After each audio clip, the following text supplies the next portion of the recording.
Have you ever really thought about why stores are laid out the way they are? That whole experience, from the moment you walk through the door, isn't random at all. Nope, it's a carefully planned journey designed to guide your every move and, let's be honest, what you end up buying. Come on, we've all done it, right? You pop in for a gallon of milk, and you walk out with the milk, plus a magazine, some gum, maybe a new snack that just looked good. You might just think, wow, I have no self-control. But what if I told you your brain was just following a map? A map that this store drew for you. Exactly. That little impulse buy, that sudden craving, that moment where you think, oh, I totally forgot I needed this. Yeah, that was probably part of the plan. Retail is this incredibly sophisticated game of psychology, and today we're going to learn the rules. So here's what we're diving into. We'll start with the art of making a great first impression. Then we'll get into the nitty-gritty science of where stuff goes on the shelf. After that, we'll cover the 10 commandments for making a store great. And we'll wrap it all up with the one big idea that drives all modern retail, putting you, the customer, right at the center of it all. Okay, first up, visual merchandising. This is all about the look, the feel, the whole vibe of a store. It's really the first conversation a retailer has with you, and it happens without a single word being spoken. The whole point is to make you feel something and pull you deeper inside. And retailers use classic art principles to do this. For instance, they often use asymmetrical balance in displays because, honestly, it's just more interesting. It keeps your eyes moving. They'll almost always put the biggest item in first to kind of anchor your attention. Color, of course, sets the whole mood.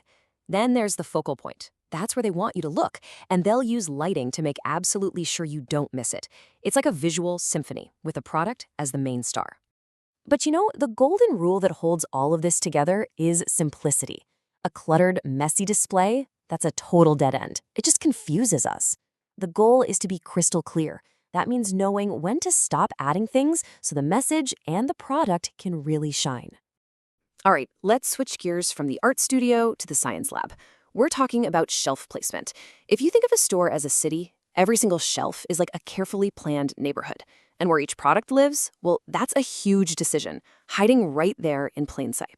So this is basically the playbook. The saying, top shelf, literally comes from this strategy. It's where the fancy, expensive stuff goes. The bottom shelf, that's usually for the generic brands or items that aren't as popular. Down a little lower are the destination products. You know, the things you came into the store to buy anyway, so you don't mind bending down to get them. But that sweet spot, right at eye level, that's the prime real estate. That's for the big name brands and all those tempting things you didn't know you wanted. And it gets even more detailed. A lot of stores will put their own brand just to the right of the big national brand. Why? Because most of us are right-handed and we tend to grab from the right. They'll also stock competing products vertically, one on top of the other, so you can easily scan prices without even moving. And have you ever noticed the pasta sauce is right across the aisle from the pasta? Not a coincidence. It's all designed to make your shopping trip just a little bit easier, and maybe a little more expensive. Okay, so we've got the art and we've got the science, but how do you combine them to create an experience that you actually enjoy? That brings us to this idea of shoppability. It's basically a measure of how easy and pleasant it is to get around a store and find what you're looking for.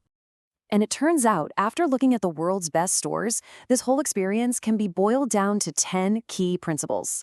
These are the rules that the most successful retailers out there live and breathe by. So let's run through the first 5. First, you have to actually see the product. You need good, clear signs to find your way around.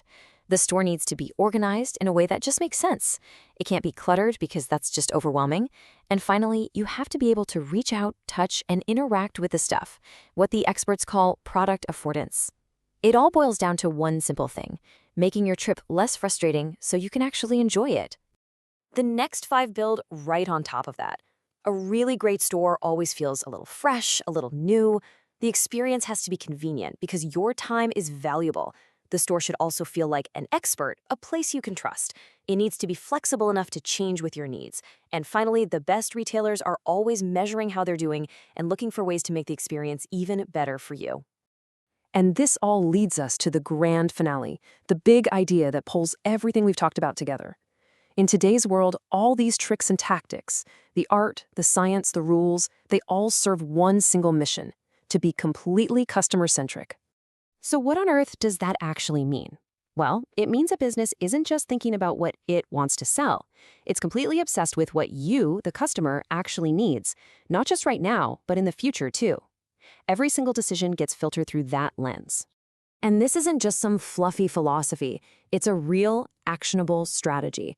Retailers have to keep evolving as our expectations change. They absolutely must provide a convenient experience from start to finish. They need to understand who you are as a customer across all their systems. And maybe most importantly, they have to let you shop however you want to shop. At the end of the day, this is the goal. This is the whole point of retail. All these strategies, from the color of a display to how high a product is on a shelf, are all working towards one thing: bringing what's available together with what people want in a way that makes customers happy and, of course, keeps the business running. So the next time you walk into a store, take a look around. You're not just a shopper anymore. You're someone who can see the hidden logic behind it all. You've got the playbook now. The only question is, what are you going to notice first?